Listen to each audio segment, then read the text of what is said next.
Are you looking for all the latest pro football news and content? Of course you are. Who doesn't love football? The question is, how do you get all the latest pro football news and content?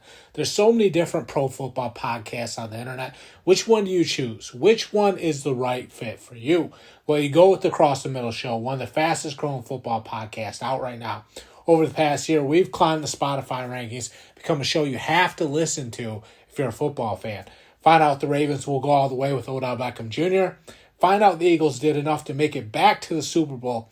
You'll get all of our best stories for only $1 per month. All you have to do is sign up by clicking the link in the episode description box. Welcome back to the Cross the Middle Show. It's Sean Kuzma, your host. This is the place for all your latest pro football news and action. We got the Jonathan Taylor story today. We're also going to talk about Sean Payton and Nathaniel Hackett's rivalry. Things are heating up there. So let's start with the Jonathan Taylor story, the big story that we got last night. So Jim Irsay, the Colts owner, has basically been making some comments about all these running backs in the National Football League, about how there's a collective bargaining agreement that was signed and all these running backs are out of line for wanting to renegotiate and for wanting to take a stand. So that didn't go over very well with Jonathan Taylor. Jim Irsay also said that they're not going to pay Jonathan Taylor. So those two met up yesterday, and it was in like an RV.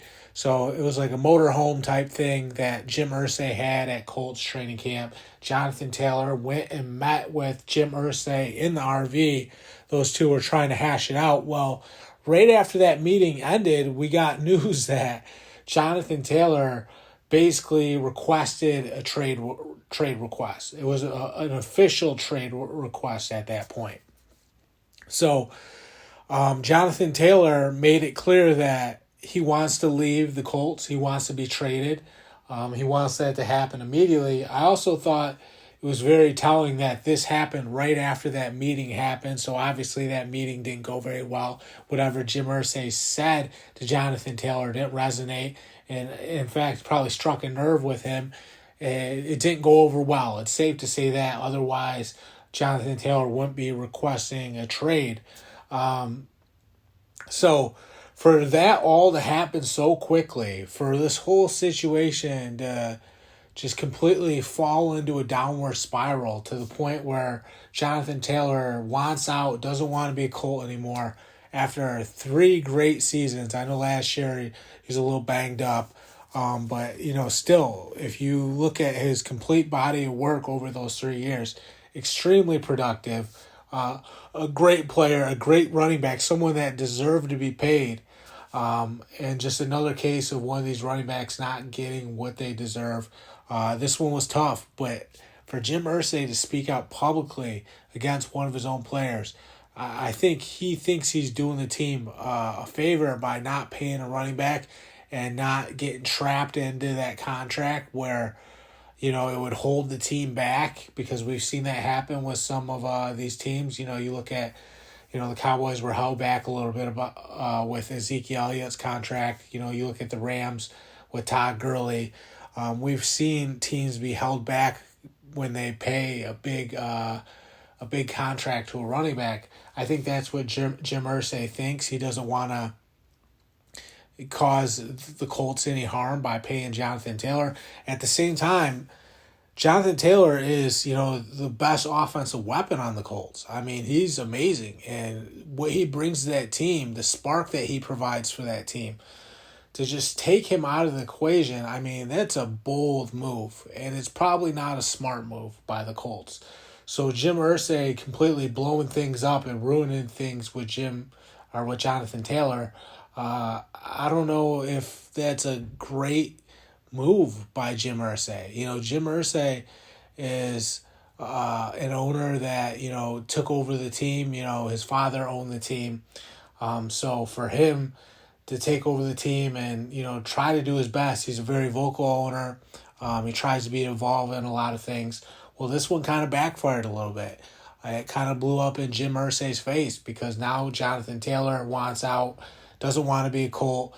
And I don't know how that helps the Colts at all, especially going into the season when you have Anthony Richardson, a rookie quarterback that would really benefit from playing next to Jonathan Taylor. I mean, those two could do some serious damage. If that was the core for your team going into the future, you have Anthony Richardson, you have Jonathan Taylor. I mean, you have a nice little nucleus on the offensive side of the ball that could really turn into something later on down the line. But you get rid of Jonathan Taylor, and suddenly you wonder how much of a negative impact that's going to have on Anthony Richardson, because you don't have that running threat that you would have if Jonathan Taylor was there. If Jonathan Taylor was there, I mean, that's a dual-headed monster. You got the running game with Jonathan Taylor that's going to be tough to defend. You have Anthony Richardson that can throw the ball, who can also run the ball too. So, I mean, imagine trying to defend, both those guys in this offense. It's going to be so tough. It's going to be, it's going to be really tough to defend and really tough to stop. I just don't understand what Jim Irsay was thinking on this one. Obviously, he wanted to avoid paying a running back, just like we're seeing all the other owners do. So he followed the trend, so to say. But I don't know about this one. I don't know if it's the right move by Jim Irsay. I don't know if it's the right move by the Colts. I think the best move for this team is keeping Jonathan Taylor in the picture for the long haul and building something great on the offensive side of the ball with Jonathan Taylor and Anthony Richardson, just because that's going to be an exciting brand of football. It's going to be an exciting, explosive offense. I don't know about this one. I think Jim Irsay maybe overstepped the line a little bit. I think he went at it too soon. You got to be patient sometimes. You got to let things play out. You got to, he wanted to just have his hands all over everything and be a hands-on owner. Well, being a hands-on owner hurt this team in this situation. I just don't know. I don't think it was the right move for the Colts. The other story we have is the Sean Payton and Nathaniel Hackett story. So I don't know if you guys have heard about this one. Sean Payton basically buried Nathaniel Hackett. Nathaniel Hackett was the old Denver Broncos coach. Sean Payton is the current Denver Broncos coach. And Sean Payton basically buried Nathaniel Hackett, said it was one of the worst coaching jobs he's ever seen this past year. And he did that because obviously he felt that way.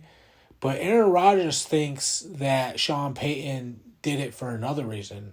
Sean Payton apparently, was trying to, pad his fall a little bit. He's trying to pad his fall a little bit just in case things get rough this upcoming season. At least that's what Aaron Rodgers thinks. Aaron Rodgers thinks that Sean Payton was a little bit insecure by burying Nathaniel Hackett.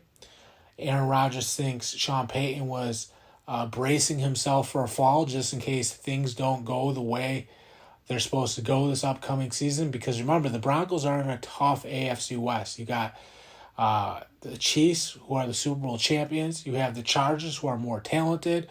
The Raiders are in that division too. Broncos and Raiders are pretty close, but Chargers are more talented.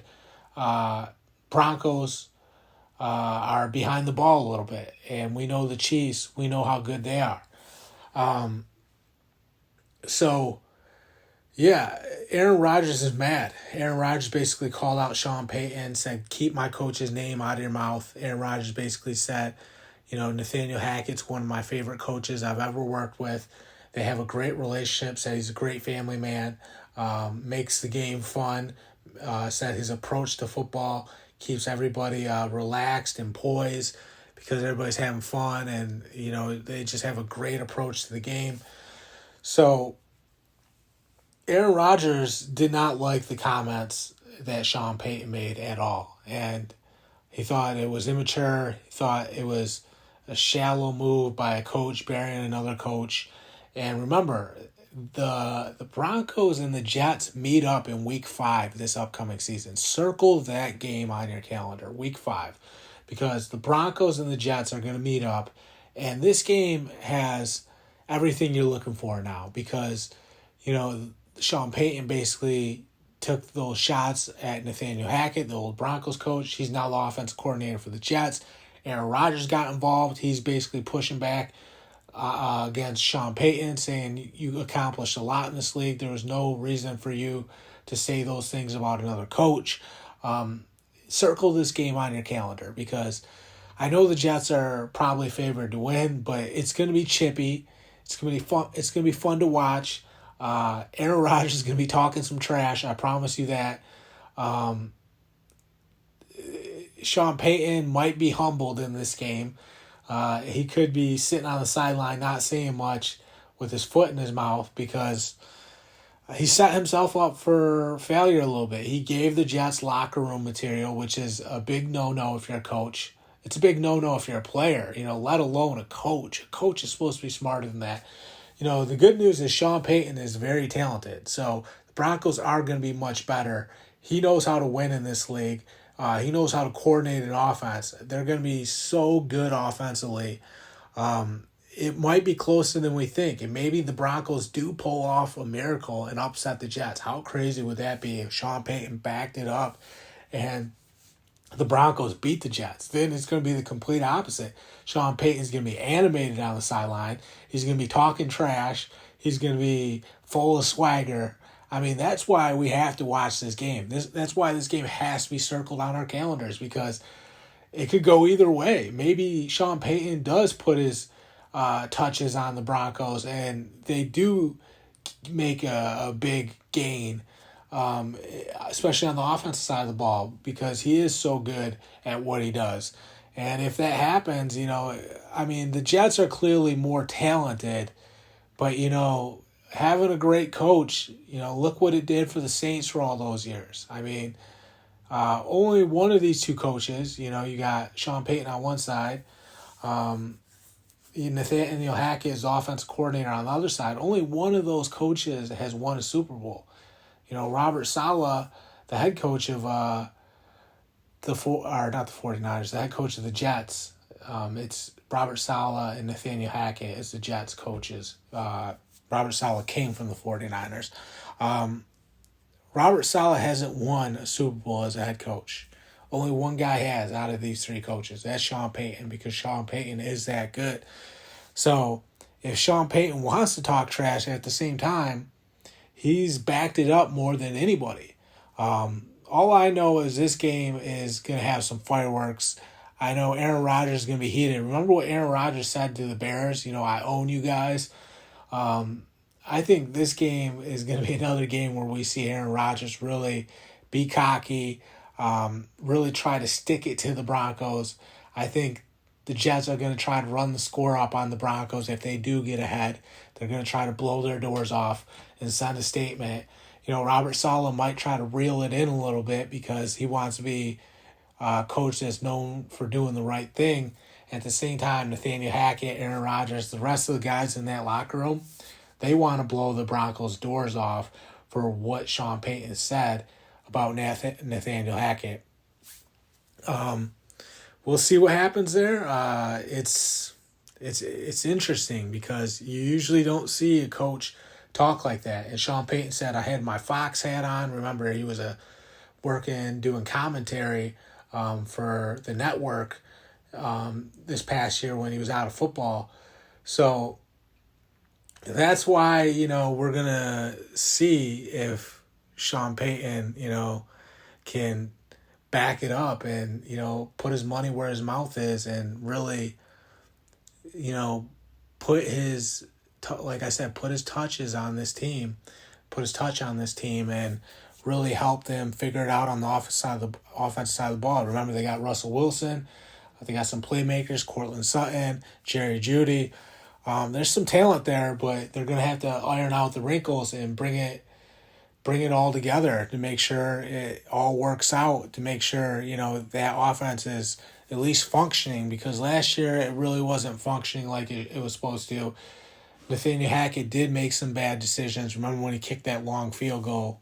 That was an idiotic decision. So there was some moments where it was a really bad coaching job. There's no denying that. The fact is, it's just kind of out of left field that Sean Payton, would say these things publicly, would really go after another coach in the league. It makes you wonder, is Sean Payton trying to, lay the padding down just in case he has a bad year with the Broncos? Is Aaron Rodgers right about that? It's hard to say. All I know is that game is going to be hyped up. Everybody's going to be watching. We're going to be tuned in. And, the Jets have the advantage, no doubt about that. Unless something changes, maybe some injuries happen, I don't know. Right now, no doubt the Jets have the advantage. But we'll see how much progress the Denver Broncos make with Sean Payton. Because if they do make some progress, it should shape up to be a good one. Regardless, though, with the backstory here, it's worth tuning in and watching. Week 5, watch out for the Broncos and Jets. That's all I got for this latest episode of the Cross the Middle Show. Thank you guys so much for tuning in. Sign up for $1 per month. For just $12 per year, you can get all the latest pro football news and action. Thank you guys so much. Have a great day.